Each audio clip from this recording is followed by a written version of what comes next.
Okay,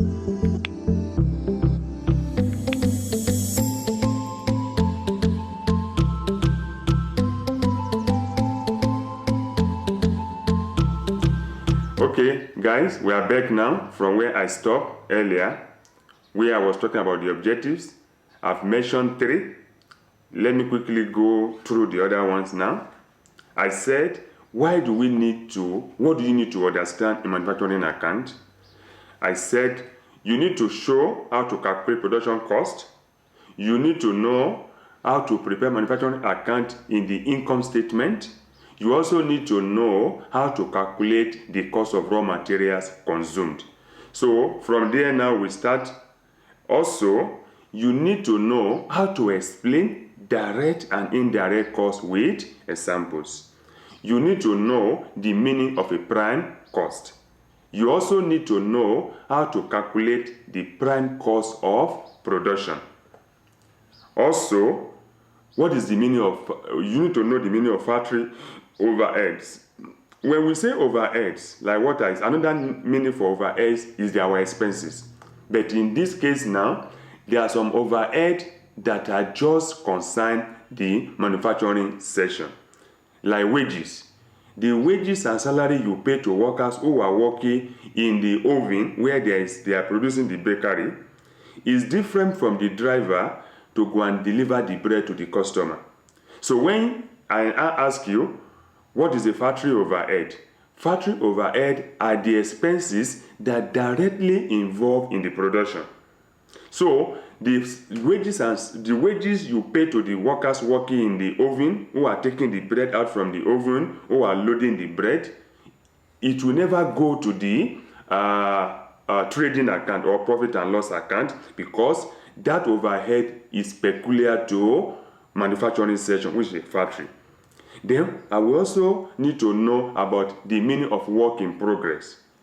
When we say work in progress in manufacturing account is different from the English meaning of what you know in your dictionary. Work in progress is, these are the ingredients or the materials you are using that are remaining. Like now, you buy 1 kg of sugar, you only use half. The remaining half that is remaining, that is a work in progress. It also need to be calculated. And the one you have used also need to be calculated. So when I ask you, what is the meaning of work in progress? These are the materials or ingredients used that are remaining, that are they are not yet finished when you are doing your production. We also need to do how to calculate the production cost of finished goods. All the finished goods we are having, what is the cost of it? No, even if it's a still water you are producing, 1.5 liter, 2 liters, whatever you are producing, we want to know how much did you spend on that water.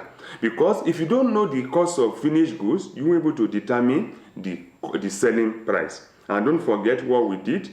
Difference between the selling price and the cost price is your profit. So your cost price should be always less than your selling price, otherwise you will run at loss. So I will also teach you, or you also need to know how to calculate the unit cost of a production.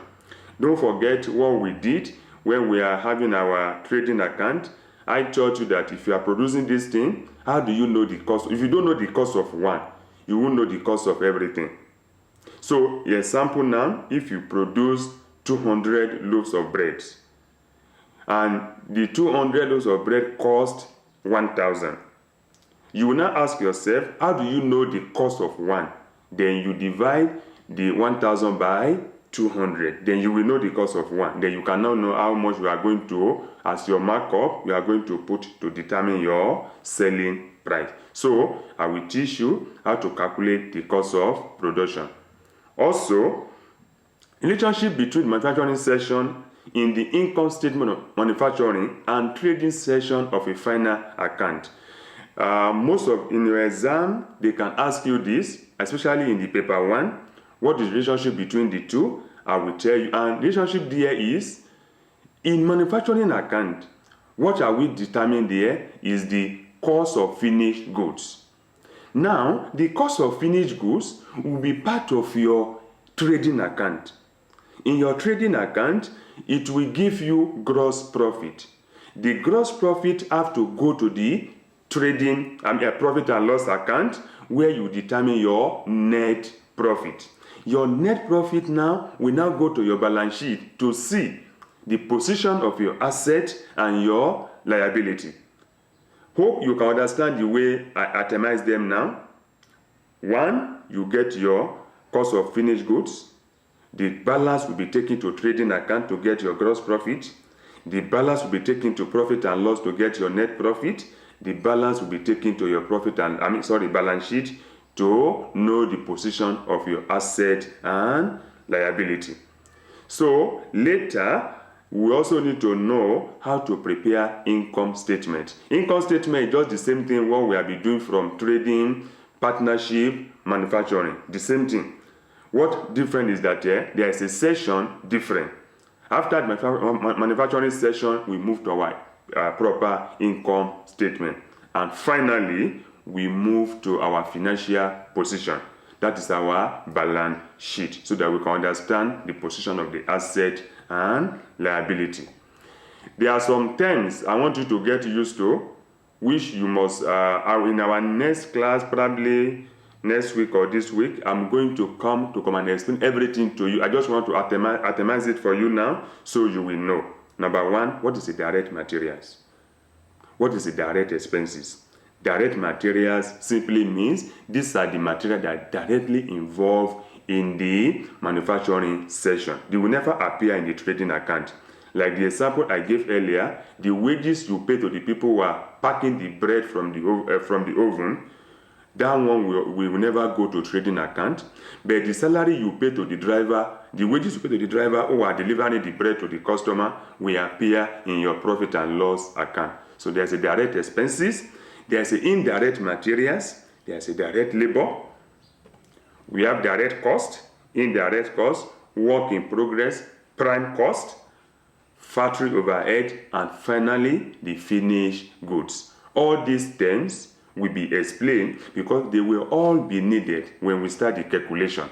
The calculation is not difficult, it's just the same thing. The only thing that you need to know is what are the expenses, what are the overhead, what are the direct materials that will go to manufacturing section.